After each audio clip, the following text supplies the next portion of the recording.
Yun, magandang tanghali mga lods. Kain po tayo mga lods ng lunch. Yun yung Father, the Son, the Holy Spirit, Amen. O Lord, in this day gifts we have to receive from thy bounty through Christ our Lord, Amen. Kain tayo na lods ng lunch lods. So ngayon ito lods ang ulam ko. Ginisang kalabasa at saka may talong. Tapos pares natin ay ito, pritong tilapia. Mga lods, kain na tayo. Sarap. Tapos may saging tayo ron. Taba.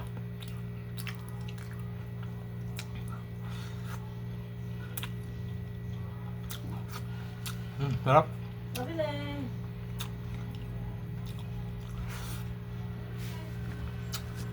Magkano yan ni Papa mo?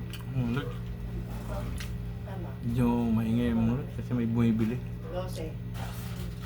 Na si Mrs. ang titinda. Minsan mga lods sa medyo maingay. Oh, yung kawali ko hirap na hindi ka naman siya. Tapos hindi ka pwedeng absent. Kaya nga. Alam mo yung nag-iiyak yun? Parang ninayaman siya. Kailan? Yung anong araw ba yun? Gusto ng kalabasa. Sa ano pa, masapong. Magsa-cellphone, yung cellphone dadaling ko. Nagtitan kasi. Nanawa yata ka kaya ka timen? Nito. Ayun pa pa. Ang mga lods, maingay mga lods. May bumibili. Kwentuhan pa sila ng aking wag.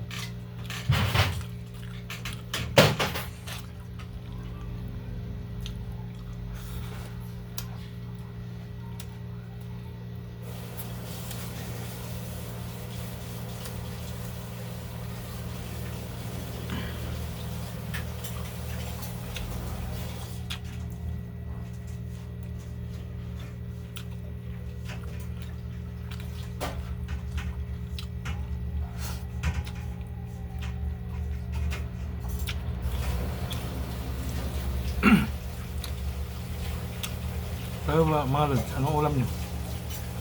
Please comment down below. Malaman natin. Kasi ang ulam ko, ginisang gulay, kalabasa at sa talong. May kapares na pero itong isda. Tapos may saging. Nagkakamay lang ako lods pero hugas ako ng kamay, sasabon tayo sa alcohol. Hindi ko na pinakita sa inyo yung paghugas siyempre.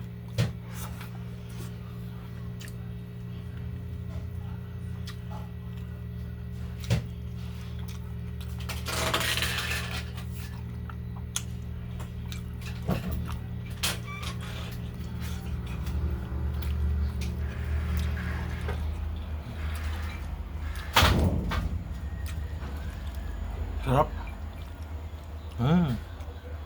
Ang dami.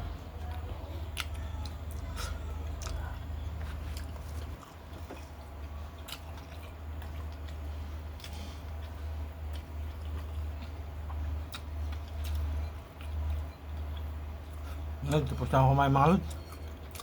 Maraming salamat palagi mga lods sa inyong suporta. Pasalamat pa ako sa inyong lahat sa palagi niyong pagsusuporta. Thank you very much.